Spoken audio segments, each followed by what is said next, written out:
안녕하세요. 안녕하세요. 자, 오늘 조리원리 문제풀이 들어갈 거고요. 조리원리 같은 경우에도 여러분들 맨 앞에 문제 목차 순서 한번 봐보세요. 그러니까 보는 객관 보시게 되면은 시험의 출제 비율 뭐 이렇게 해서 이제 1차, 2차 들어가 있고요. 조리원리 같은 경우에는 여기 보는 것처럼 이제 식품학미 조리원리 이렇게도 들어가 있지만은 또 단체급식에서 같이 연결시켜서 위생으로 해서 같이 물어보기도 해요. 그래서 단체급식 또 위생 그 다음에 식품학에서 조리원리 이렇게 통합으로 해서 연결되는 부분도 있었고요. 자, 보시면 평가 영역에서 공류, 서류, 두류가 나와 있고 또 육류, 어패류, 난류, 우유 및 유제품 나와 있고요.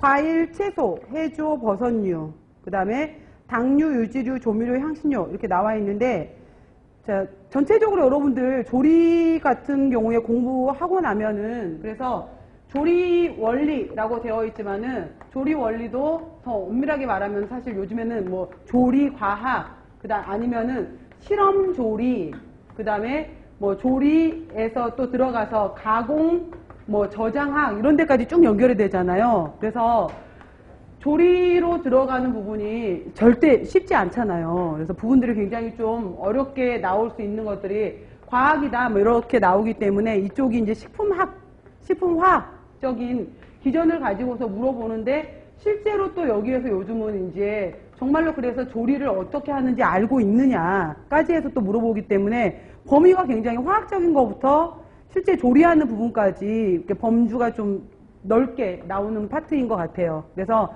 오늘 첫날이니까 한번 전체적으로 여러분들 머릿속에 이제 전체적으로 한번 조리 원리 부분에서 어떻게 되어 있는지 한번 제목으로만 한번 봐볼게요. 그러면은 오늘 첫 번째 시간은 제가 이제 조리 이론에 대해서 우리가 전반적인 여기에서 마찬가지로 개요 이러한 내용이 나올 텐데 여기에서 나왔던 내용이 뭐였었냐면요. 첫 번째 나왔던 것 중에 하나가 조리란 무엇이냐라고 물어볼 수가 있게 되는 건데 예를 들어서 식품이라는 그러니까 식재료 개념에서 실제로 음식을 먹을 수 있는 단계로 넘어가는 이 모든 과정에 해당이 되는 거. 그래서 작게는 조리 조작이지만은 넓게는 메뉴를 구성하는 데서부터 실제로 손님한테 그러니까 가족한테 나가는 모든 과정을 다 넓은 범위로서는 쿠킹, 조리라고 볼 수가 있다라고 했었었는데 자, 이 조리에는 가열이라는 것도 있지만은 항상 비가열이라는 것도 있다라는 걸 생각하시라 그랬잖아요. 그래서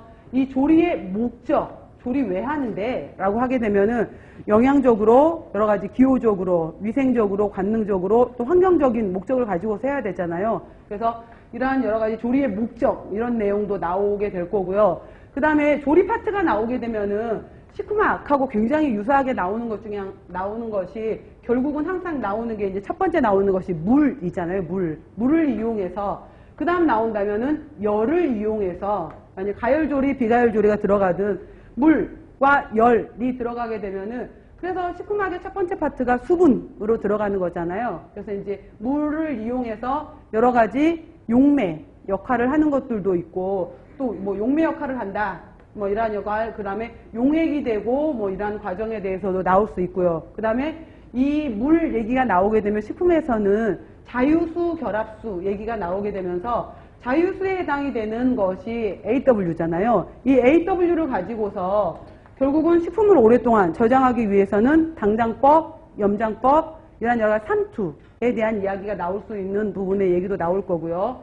그 다음 용액이라는 성질을 가지고서는 어떤 용액이 있느냐라고 하게 되면은 진용액이라는 개념도 있고 그 다음에 교질용액이라는 개념도 있었고 그 다음 현탁액이라는 개념도 있었고 물과 기름은 섞일 수 없다. 섞일 수 없는 두 가지가 섞여 있기 때문에 이 상태를 유화액으로 따로 분류를 한다라고 해서 유중수적, 수중유적에 대한 유화액 파트가 있었던 것도 마찬가지로 물 파트였어요.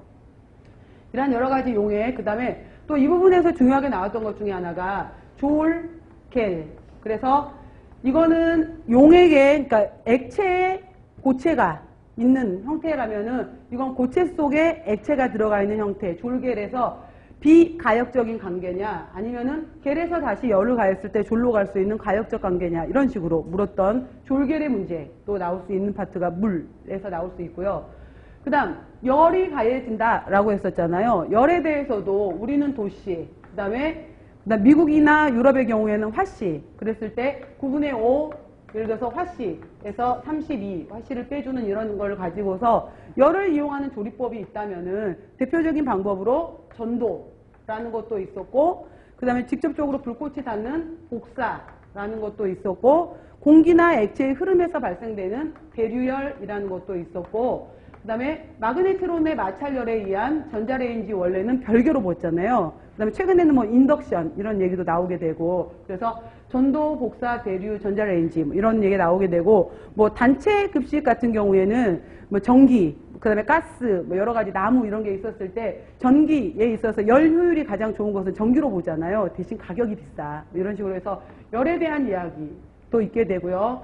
그 다음에 이제 조리 조작법, 조작으로 조리하는 방법으로 기본적으로 들어간 내용 중에 하나가 먼저 양을 측정을 해야 될 거 아니에요. 양을 측정하는 방법에서는 무게, 저울을 이용해서 무게를 재는 방법도 있지만은 여러 가지 계량 스푼이라든지 뭐 여러 가지 메스 실린더라든지 스푼이라든지 이런 것을 컵, 스푼을 이용한 부피 측정법도 들어가게 되는 거잖아요. 그랬을 때 저울을 이용한 무게도 있지만은 부피가 더 간단하죠. 그러다 보니까 실제로 컵, 스푼을 이용한 부피법이 많아졌었을 때 각각의 재료에 따라서 밀가루는, 그다음 버터는, 뭐 설탕은, 그다음 베이킹 파우더는, 그다음 점성이 있는 꿀이나 엿은 뭐 이렇게 나오는 것들이 있었잖아요. 그다음에 부피를 측정할 때 물을 흡수하는 재료에 해당이 되는 빵이나 떡이나 이러한 것들은 부피를 어떻게 측정할래? 뭐 종실치환법 얘기도 있었었고요. 그래서 여러 가지 이러한 내용들이 첫 번째 개요였었어요. 그러니까 오늘 들어갈 시간에 머릿속에 넣어야 될 것이 조리에 대한 내용, 조리의 목적에 대한 내용, 그 다음에 물에 대한 내용이 있으면서 자유수 결합수 부분, 그 다음에 우리 쪽에서는 그러니까 워낙 이제 그래서 그 여러분들 AW로 가지고서 0.1에서부터 1.0까지 식품학에서는 워낙 중요하게 다루는 파트잖아요. 근데 그것까지는 아니지만은